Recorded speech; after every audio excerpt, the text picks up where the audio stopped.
Okay. Hey, everybody. I am back in my favorite room, the schoolroom, for Thoughts on Thursday. Last week was Thanksgiving and I was traveling before that. So, anyways, it's been just a minute, but here I am.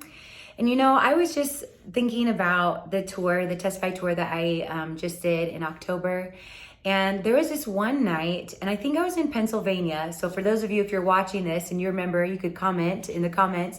I think it was Pennsylvania. This one night though, I woke up in the morning and I had this dream, and I was singing this really old worship song. It's this song, "Change my heart, oh God, make it ever true. Change my heart, oh God, may I be like you."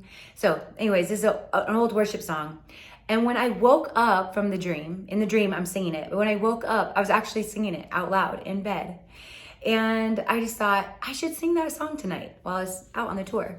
So that night I did, and I asked the band if they knew the song, and some of them were so young, they'd never heard it before. So we taught them an old song and I sang it, and it was just a sweet moment in worship. But to be honest, I've just had that song like stuck in my head since then, since October. And in fact, I was just talking to Skylar about this song last week. And after talking to him, I left to go run some errands. And one of those errands was going into Hobby Lobby. And I walked into Hobby Lobby, and all of a sudden, that is a song that is playing in there. It was an instrumental version, but it was that song. And I just stopped in the store just listening to this song. And I just thought, how crazy that I literally was just talking about this song a few minutes ago at home. I've had it stuck in my head for months.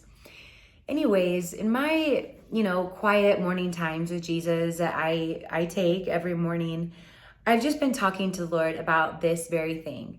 How sometimes it's with some reluctance, if I'm honest, and some tears that I'm saying something like, "Change my heart, oh God. Make it ever true. Make it more like you." These are really big prayers and things to say and to sing. And sometimes I think we might say something like that and mean really well, but I don't know if we always truly want what comes with that, if you know what I mean. To say, "Change my heart, oh God, and make me more like you," like that's quite the ask right there, and quite the requirement, honestly, that then comes upon us to do that, to walk that out. And I have felt like, my time here in Montana, I've mentioned many times before, it's felt like a wilderness of sorts, and one that I've just decided I just don't want to leave. But I feel like there's just been this purification process that I've been in all of that. And whenever you're being purified, when you're in that refining fire, again, this all sounds good as a Christian, but the process is much harder and much more painful. And I have just felt, especially recently, and in these mornings recently, I've been talking to Lord about how I just feel a little bit like still, there's more still, there's more refining, there's more purifying still. Kind of like, am I not to the end of that? Have I not reached it yet? And I was thinking about how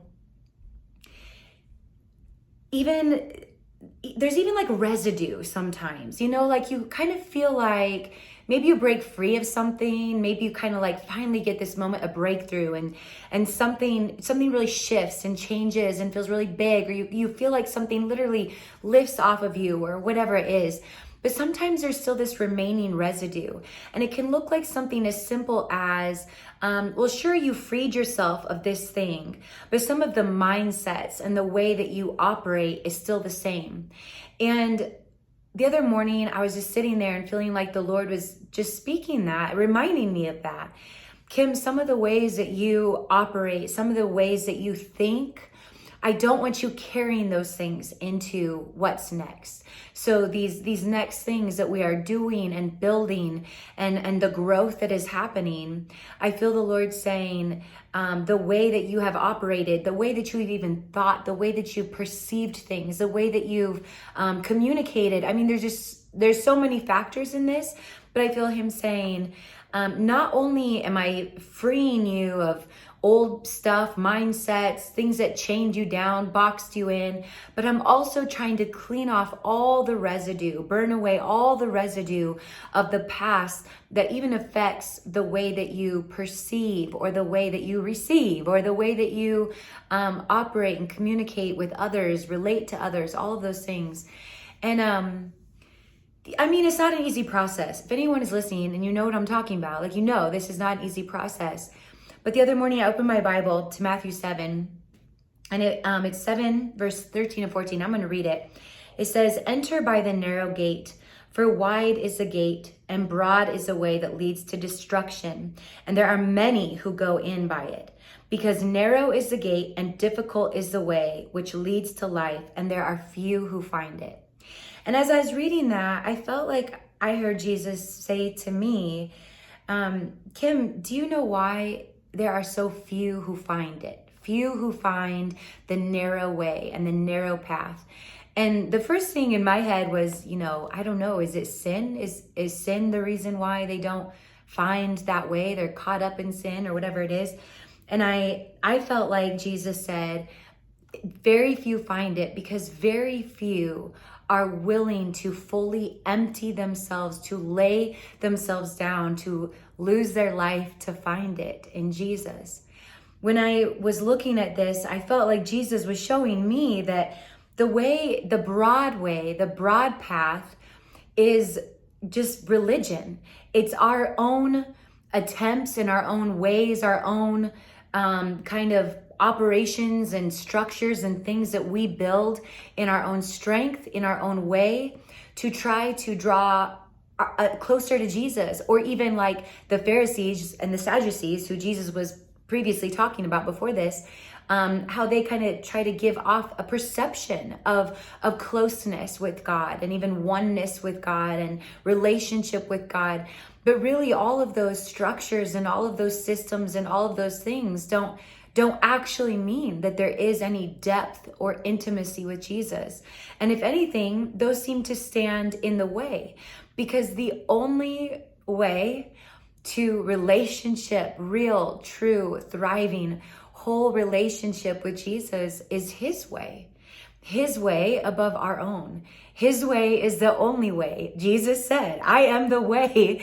It is only him, and through him, and by him, and with his strength. And this verse just reminded me that it's narrow, it's difficult, few find it, because it truly requires such a complete surrender on our part.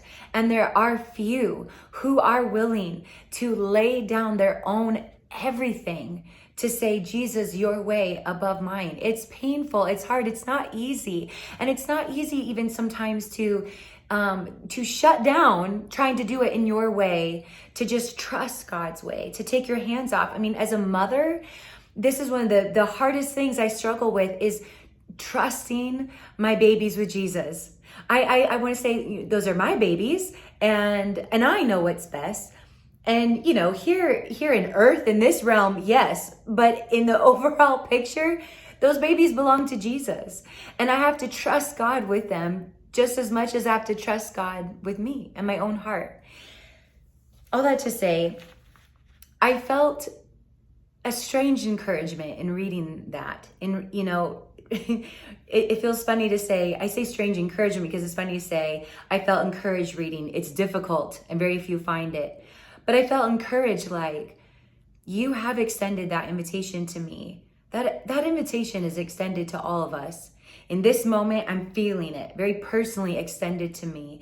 Kim, I'm inviting you into a life far more abundant than what you can dream of. And it just requires that you keep emptying yourself out and trusting me, fully surrendering every bit of your life to me. It is a purification, a purifying process where he's literally removing everything that stands in the way. And there's things that I will look at and go, are you sure that stands in the way? I mean, it doesn't seem like something stands in the way. It doesn't seem like a big deal or, a big distraction or whatever it is. And he's just like, no, everything, just him. So anyways, I'm continuing to say yes to this process, to say yes to Jesus, to surrender to him. The dogs are barking. I continue to trust him when it's difficult, and I continue to surrender myself to the purification, to the holiness, to this narrow path. And so I just want to encourage you too. This invitation is extended to all of us. And especially as worship leaders or anyone with a talent, I would say, don't let that be the thing that is in the way, the thing that you depend on and rely on. Let's continue to daily surrender that to Jesus, bringing it to him and allowing him to be the one thing in our lives above everything else. And I hope that as we're heading into holidays, we're kind of in them. We had Thanksgiving, heading into Christmas. I hope that we can remember this and carry this, that he is truly the greatest gift that we could ever have in this time, in this season. And I hope that above the stress and the chaos and all the noise, that there is just this really beautiful, abiding peace and joy and hope that would rest on us. Amen.